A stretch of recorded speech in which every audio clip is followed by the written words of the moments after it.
Hello, and thank you for tuning into the Day 4 UKELA COP26 podcast. From now on, we will be able to broadcast the interviews that have been carried out up here on behalf of UKELA by myself. And these interviews are very exciting. They include with UKELA trustees, directors, and Olympians. So all the kinds of heroes.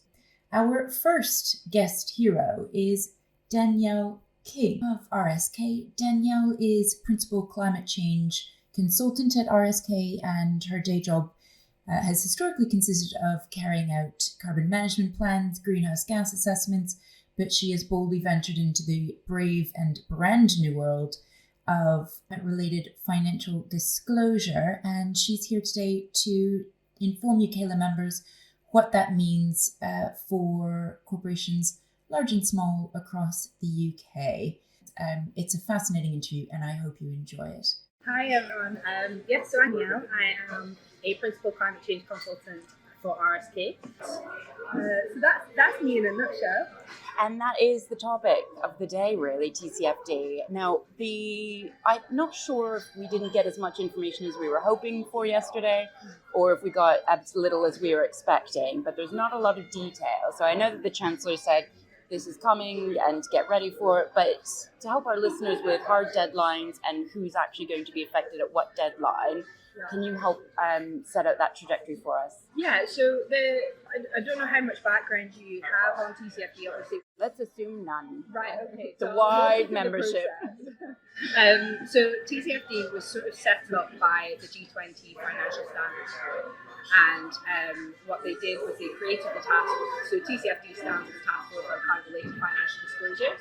Always a bit of a mouthful. Yeah, TCFD is a little bit shorter, still not easy though. And what they did is they produced a number of recommendations. Now these recommendations are for the disclosure of climate change risks specifically. Now that's both physical risk, i.e. sort of risk related to essential climate change variables, and then also transition risk. So that's things like market risk, foreign policy risk, reputation, technology, those kinds of things.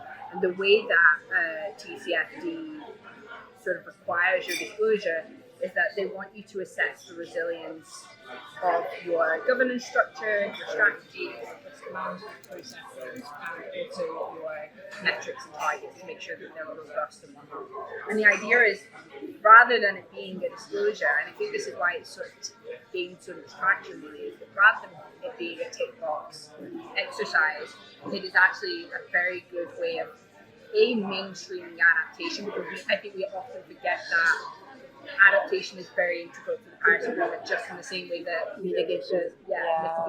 I think so many people forget that. We're experiencing climate change now. Yeah, well, exactly.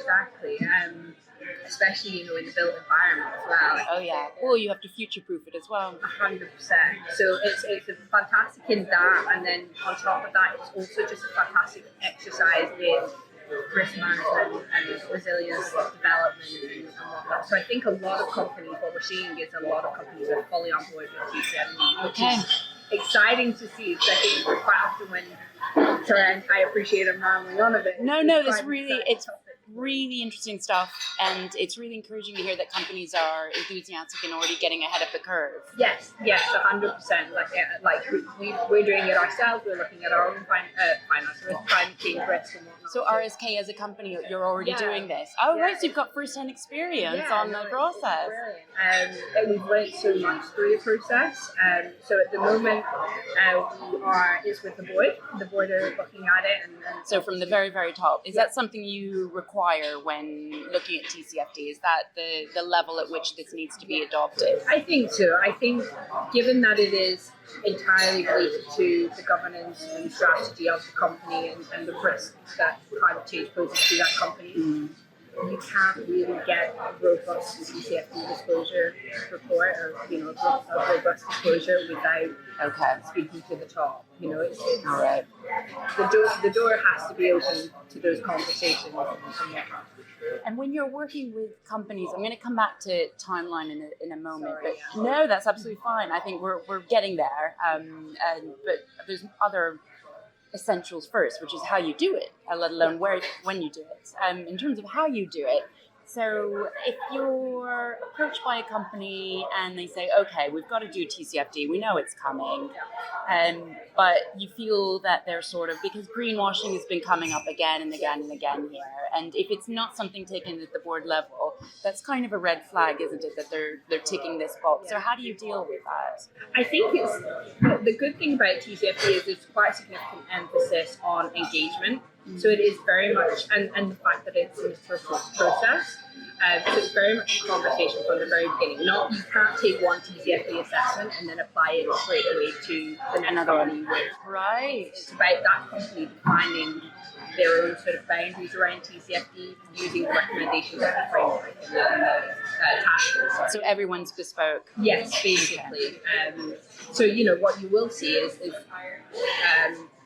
certainly with like the financial firms and the insurance firms and whatnot, they're focusing specifically on transition risk, or they're predominantly on transition risk.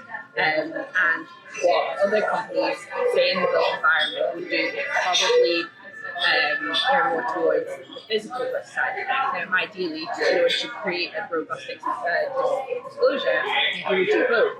But again, going back to what I said about being an iterative process, you don't want to make the perfect the enemy of the good. You want to start the process, get an understanding of it, and then build upon it each year so that eventually you are delivering something that's really good and really robust and it really benefits your company. And again, it's not just disclosure. It's not a tick box exercise. It's something that really is integral to the company's so man. we find that doing our own, the feedback we've got so far has just been fantastic, and we're already sort of talking about implementing lots of recommendations, which is fun. I'm over the moon about it. So I think there's a lot of corporate shoulders dropping now, thinking that, okay, we don't have to do it all in 1 year, because it's such a daunting task when you think about how do you assess climate risk and where does it end, really, because it's how long is a piece of string? I think what really throws people off is the fact that you have to, one of the key recommendations of the disclosure, I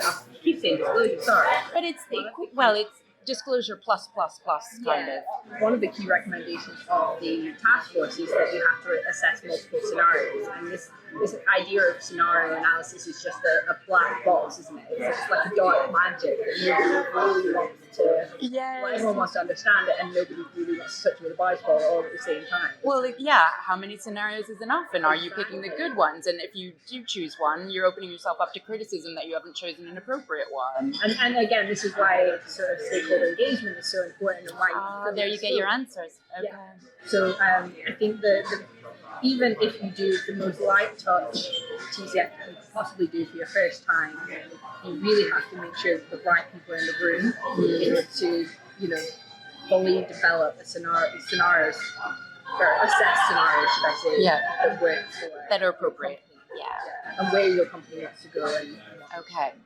So a big task, but not insurmountable. And so from what I understand, some of these obligations are kicking in really, really soon, April 2022.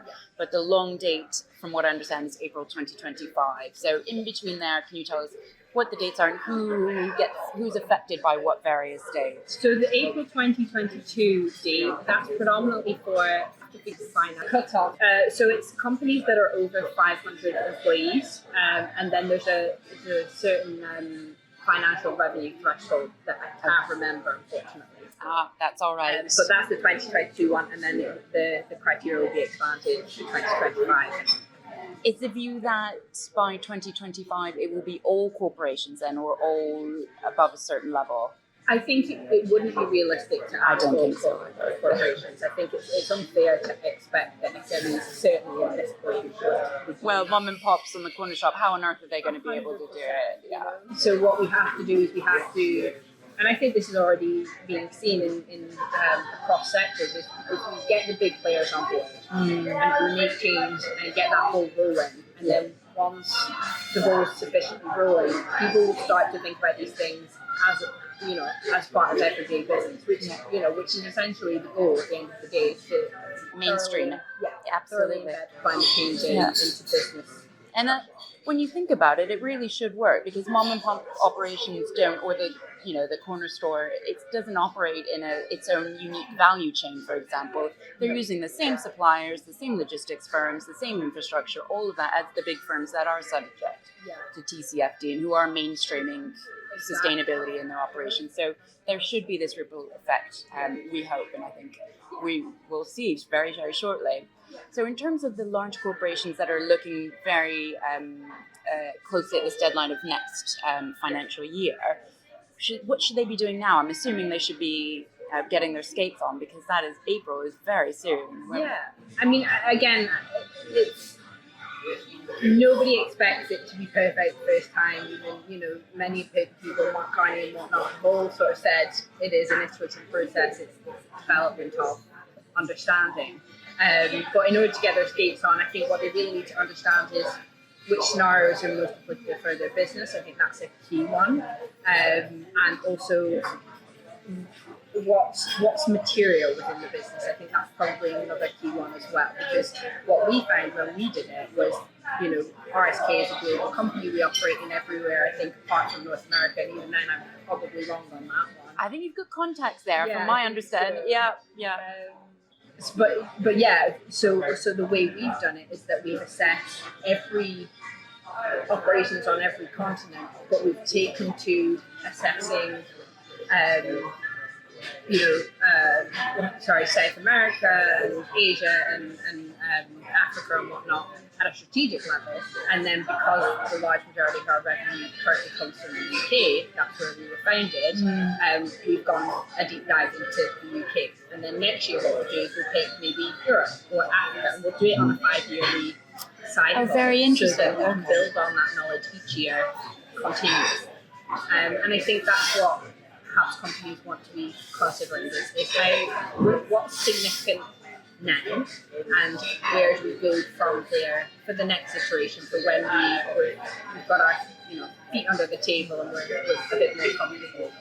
And how long can you take us through that process? So when you first decided, okay, we're going to do this at RSK, and to when you got the final outcome of all of that work, how long did it take? What were the steps in that process? So for us, it took a good few months. The first step, I suppose, was really convincing the board that this was something we needed to look at. Thankfully, it wasn't a hard discussion, and they were quite keen and quite on board with understanding their risk. I think they were quite forward-facing in that way, which is really good. And then from that point on, we had to look at the process for ourselves. So how were we best going to organise ourselves in terms of when did we need to engage with stakeholders, at what point? So for us, we wanted to engage with them right at the very beginning in order to determine which scenarios, which time horizons we were going to use as well, and to confirm which receptors as well we wanted to look at. So for us, we looked at our physical assets, our offices and whatnot. We looked at vehicles and the plant that we have as well.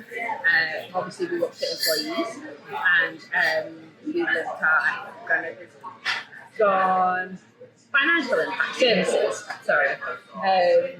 So that really dropped off the first discussion, and then we sort of, once we had an understanding of the scenarios, we looked at data collection and obviously collected all that data, and that required a bit of back and forth with stakeholders as well. So that required us to understand, to have conversations with our risk management people who are responsible for risk management in the company, and finances as well. That was a key one as well.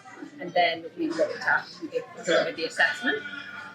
So we started with the physical risk assessment, and then we ended with the transition risk assessment, in line with our two scenarios. And then off the back of that, we took the results of the assessment and we applied it to our governance and governance strategy and risk management. So we basically assessed the resilience of those against the risks and opportunities. Sorry, I am neglecting to sort of highlight. Well, this is it. Yeah, of course we're looking at risk, but at the end of the day, the aim is to identify opportunities. And that you took me to exactly my next question, which is, at the end of this long, very consultative process, it sounds like, but not so long that people can't get it done in time, did it lead to actual changes within the governance of RSK? Well, I mean, we're yet to see in terms of it is resting with the board at the moment. The feedback I've received has been fantastic, and it does sound very positive. We've got a wee chat with them next week, I think, and November, sorry. So yeah, it's all looking very good. So all happening right now. Yeah. Okay. And the good thing was that we were able to sort of submit our draft to one of the board members who sort of said, right, well, this is how what we were hoping was for them to turn around and say, this is going to be okay with the board. Maybe we need to address this. So there was a bit of discussion just before the very end whereby we wanted to sense check.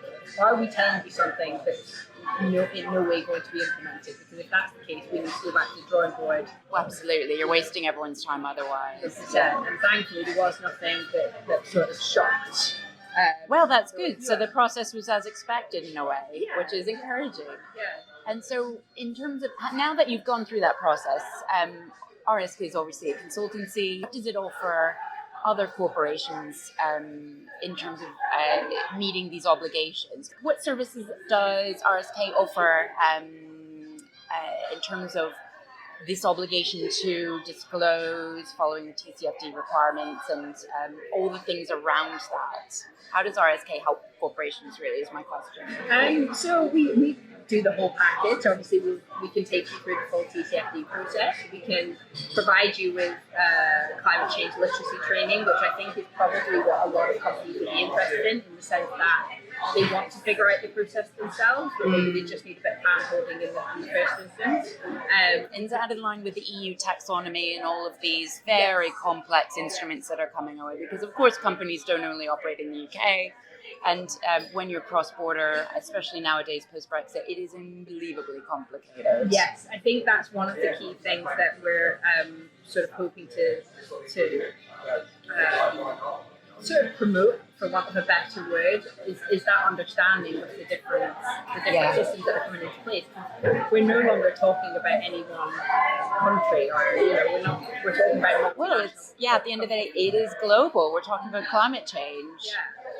And one of the things that came from Finance Day yesterday that I thought was quite helpful was this understanding that there needs to be common standards applied across the market to enable laggards to be identified easily, so you can't manipulate, for example, figures or reporting requirements, but also the leaders to be clearly identified.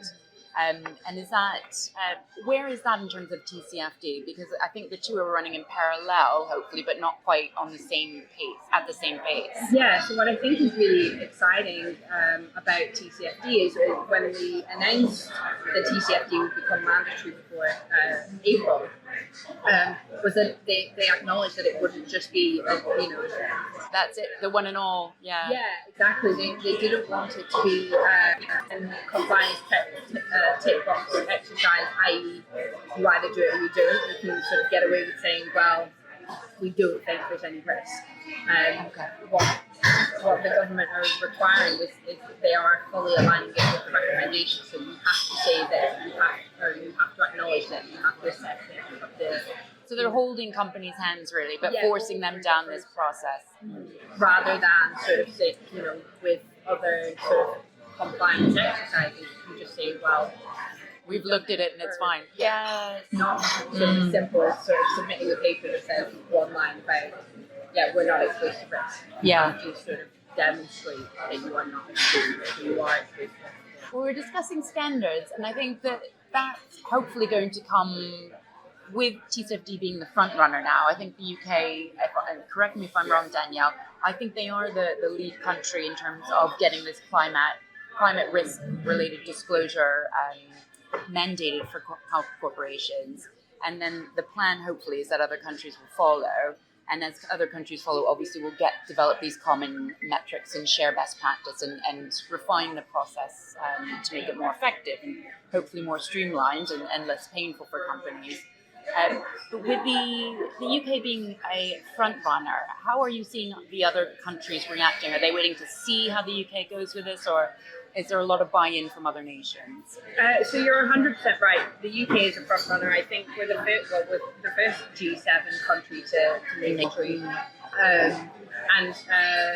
But we are seeing it in other countries going that way. I don't think anyone's necessarily waiting on the UK.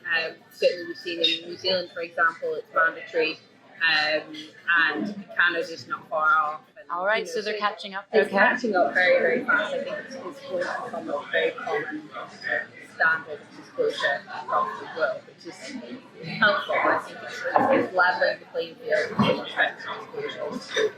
It all comes down to the fact that it's about climate, it's about collaboration, it's about doing it because the climate doesn't respect its boundaries, borders.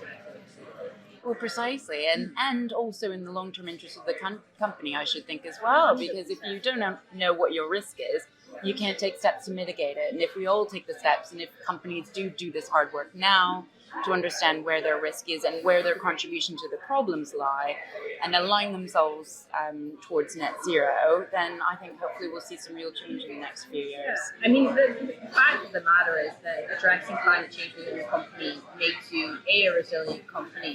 Makes good business sense.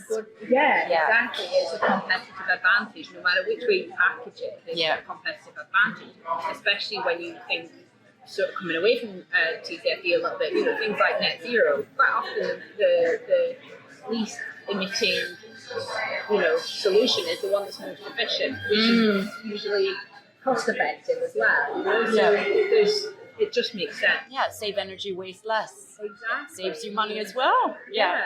So hopefully, it looks like it's all going in the right direction. TCFD is definitely going in the right direction. And I think, as intimidating as I think many companies probably find it at the moment, it isn't. Don't let the thought end be the end. It's not insurmountable. Wonderful. Well, thank you so much, Danielle. That's been really, really interesting. And I know UKELA members who are frightened at TCFD at the moment will feel a little bit more relaxed and probably will be ringing you in due course. Thank you again. Thank you so much for having me. And to round out the day, we had Energy Day today. That was a day of less progress to announce than the past few days, but no one here has seen the sky since the weekend, so expectations do have to be brought back down to a reasonable level.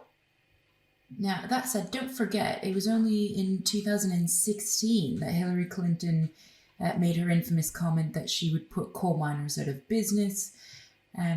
And that came during the American presidential campaign, of course. The reaction was so negative to that comment that she later wrote in her book, What Happened, that this was her biggest regret in her entire campaign.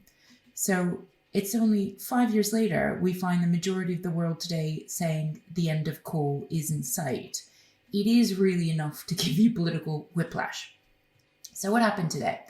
Well, 23 countries have made new commitments to phase out coal power, and that includes Poland, interestingly, because historically it's been almost synonymous with coal in the EU. That Poland constitutes the world's 13th largest coal power generating country, but also very interestingly, making this pledge were South Korea, 5th largest coal power generating country, Indonesia, the 7th largest coal power generating country, and Vietnam, the 9th. In addition, 25 countries and public finance institutions to date have now committed to ending international public support for the unabated fossil fuel energy sector, and that's by the end of 2022. A 190-strong, nation-strong coalition has now agreed to phase out coal power and end support for new coal power plants, and that follows a package of support being offered from the UK and international partners. There was the announcement of a strategic partnership between the Energy Transition Council and the Global Energy Alliance for People and Planet. Now, the Global Energy Alliance for People and Planet was actually announced on the 2nd of November, But I want to point out this has now committed funding from philanthropies and development banks. And for those of you who missed the announcement on the 2nd, the aim here is to deliver renewable energy to some 1 billion people in developing and emerging economies. And in the course of doing that, create 150 million green jobs, all by 2030. That's what's been proposed there. Also, the partnership between the Energy Transition Council and this Global Energy Alliance for People and Planet includes up to £25 million from GAP itself in order to support the Transition Council's Rapid Response Facility. 14 countries, including India, Indonesia, Japan, and Nigeria, have now committed to what has been said to be the largest ever increase in product efficiency. That is a global pledge to double the efficiency of lighting, cooling, motors, and refrigeration by 2030. And so when you hear that list, Japan's participation there is particularly interesting because they are a world leader in that sort of manufacturing and technology. That also comes with support from the climate group's EP100 initiative, comprising some 129 businesses. So where you have the national support as well as this private sector support. That's also a very exciting announcement today. Finally, there is the launch of the Africa and Latin America Green Hydrogen Alliance. Membership also includes 6 African countries and 5 Latin American countries. So that's very much a matter of watch this space. That was Energy Day. Tomorrow is Youth and Public Empowerment Day. Saturday is Nature Day. Now, those episodes are both going to be made available on Monday when week 2 kicks off and when hopefully the momentum continues. I don't think I can say hopefully the weather continues. It's been extraordinarily unusual, sunny and lovely every single day. November in Glasgow, who would have thought? As ever, thank you so much for listening. I hope you found today's podcast useful and catch up with you next week. Thank you again.